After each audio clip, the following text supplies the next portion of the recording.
Hello, you're watching Vnews Bulletin. I'm Bang from another headlines as usual. Vietnam boosts export of high-quality rice.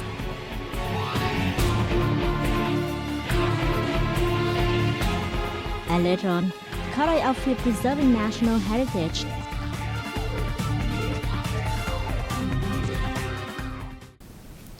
Let's begin our bulletin with the most prominent events of the week from July 11 to 17.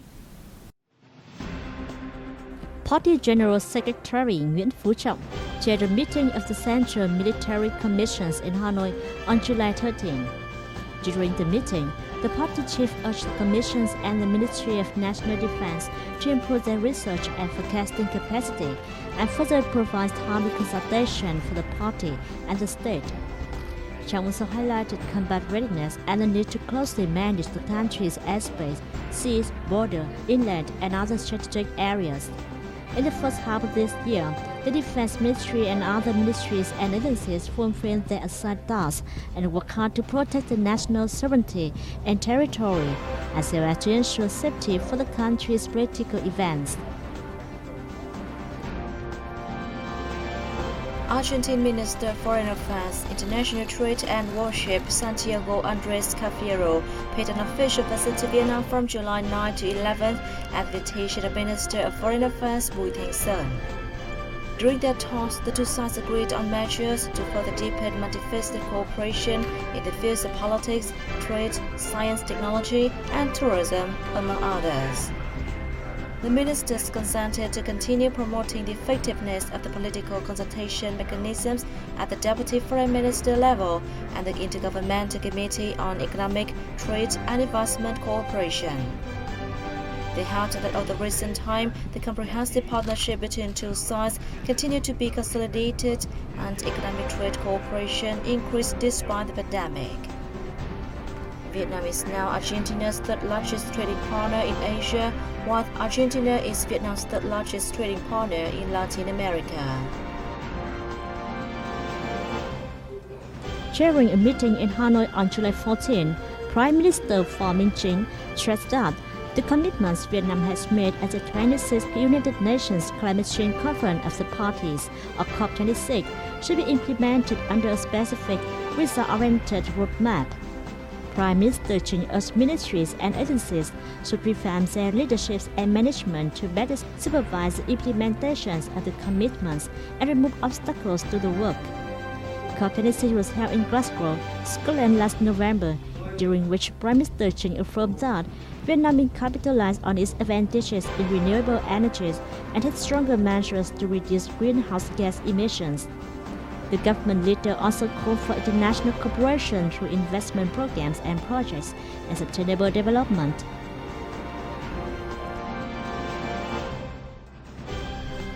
Politburo member and Deputy Prime Minister Phạm Bình Minh and China's State Councilor and Foreign Minister Wang Yi on July 13 co-chaired the 14th meeting of the Steering Committee for Vietnam-China Bilateral Cooperation in Nam Ninh, the capital of China's Guangxi Autonomous Region.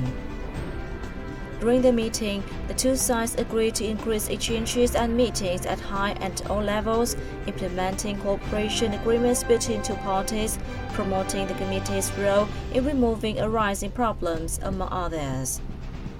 Concluding the meeting, Minh and Wang announced the signing of a number of cooperation agreements, including a protocol on phytosanitary requirements for durians exported from Vietnam.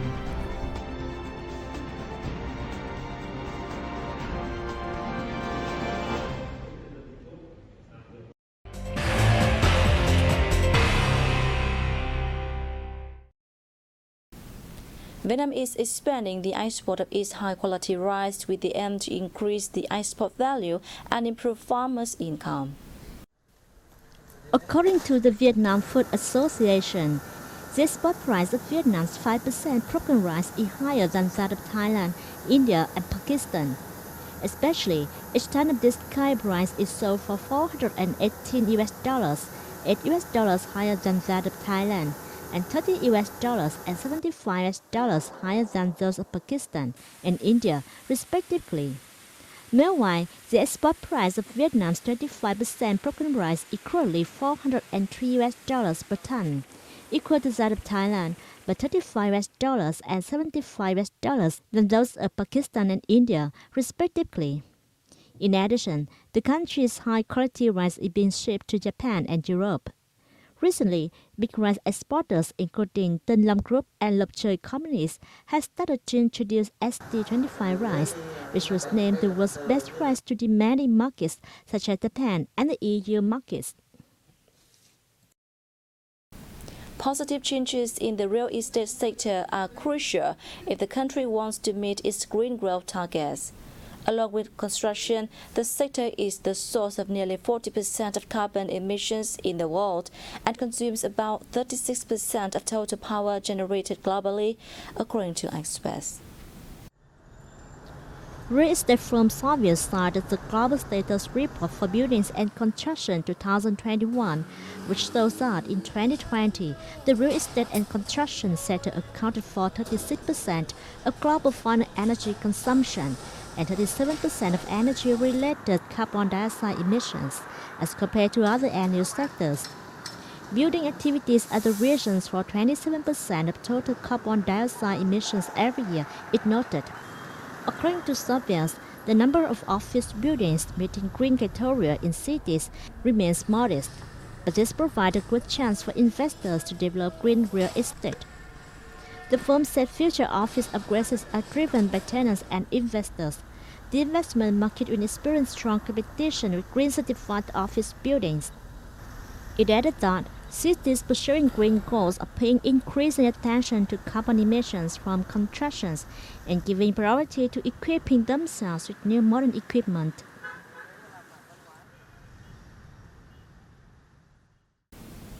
Bình Dương province, one of the economic hubs in the south, posted highest ever trade surplus of around $6.3 billion in the first half of this year. The southern province generated nearly $19 billion from exports and spent some $12.7 billion on imports, according to the Provincial Statistics Office. Its largest market in the period was the U.S., which imported about $6.4 billion worth of goods and services from Bình Dương, followed by the EU, the Republic of Korea, Japan, and Taiwan, China. Bình Dương reported a quite impressive growth of 6.8% in gross regional domestic products during the period, with industry and construction expanding 7.6%, services 6.6%, and agriculture, forestry, and fisheries nearly 3%. More than 3,300 new enterprises have been established in the province, registering total capital of more than $911 million. The locality also raked in over $2.5 billion in foreign direct investment. Domestic visitors to Ho Chi Minh City surged in the first 6 months of the year as Vietnamese travelers vowed to make up for lost time after more than 2 years of the global COVID-19 pandemic. About 11 million domestic visitors visited Ho Chi Minh City in the first half of 2022, over 43% over the same period last year, according to Ho Chi Minh City Department of Tourism. In addition, nearly 3 million passengers passed through Tân Sơn Nhất Airport in June, with 1.4 million of those passengers staying in Ho Chi Minh City. Ho Chi Minh City Department of Tourism announced that total tourism revenue in the first half of 2022 was nearly $2.2 billion, nearly 30% compared to the same period last year, reaching 73.5% of the year's target. The Ho Chi Minh City tourism industry has prepared plans to prevent overload from surging tourism demand. It is focusing on creating new tours and instructing tourism enterprises and amusement parks to hire more personnel. Ho Chi Minh City has developed a river tourism product to attract visitors to the city. We have more news coming up next. Let's take a look. A government decree on supporting outstanding local artisans in difficult circumstances has been in place since 2016. It's a highlight policy in caring for people with meritorious service to preserve traditional cultural values. The policy has 3 levels to support of 1 million dong, 850,000 dong, and 700,000 dong per person a month. It is necessary to adopt different policies in localities to support artisans in order to sustainably preserve and promote heritage values. Hanoi is known for its strong heritage preservation community and has the largest number of artisans named People's Artisans, but the city's Department of Culture and Sports is still considering having a separate level of support for folk artists. With no remuneration, many artisans are in difficult circumstances but have still volunteered to preserve and pass on heritage values to the younger generation. If I have sufficient support, I can focus on buying things and supporting young learners during training. Many people don't earn any salary. We hope we can receive adequate support so that we can feel secure while teaching the younger generation and spreading our heritage far and wide. Su is the youngest outstanding artisan in Bắc Ninh province and was awarded the title by the state in 2018. She received support from Bắc Ninh province with a monthly salary and medical insurance. We are delighted to receive support from the province. It shows their concern and attention for artisans like us. Bắc Ninh has a total of 200 artisans in the field of intangible cultural heritage who are eligible for social security benefits. Such policies are expected to be expanded in the province to promote the preservation and development of cultural heritage values.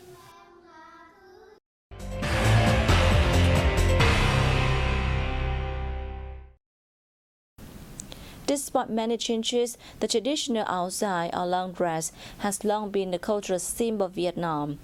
Its beauty was also chosen by the Cao Dai religion, an indigenous religion in the country, as the religious outfit. Now let's take a look. The Cao Dai religion has a stipulation that all male and female followers wear long white dresses, which is a very special feature of the religion.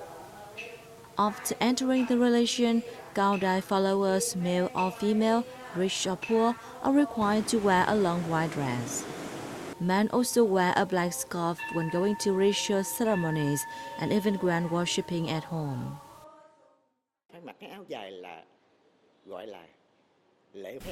The long dress is part of the national identity, and the Cao Dai religion also uses it as its outfit, just like it also uses the Vietnamese language, not a foreign language.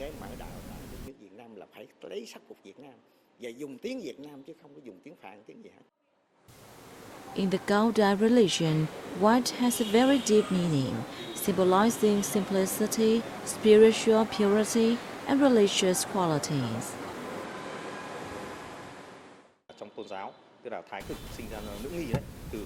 From Tai Chi to many other religions, white can be understood as pure.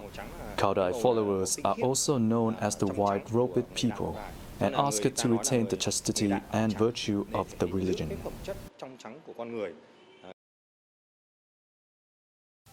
When wearing the white outfits, Cao Dai followers keep in mind that they are presenting an image of a Vietnamese person of their own religion.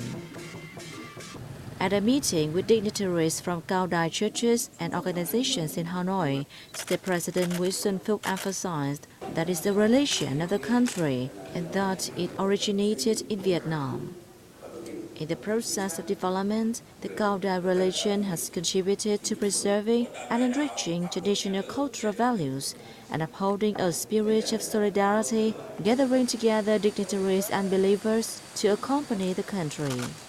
And choosing the traditional áo dài is convincing proof of this statement.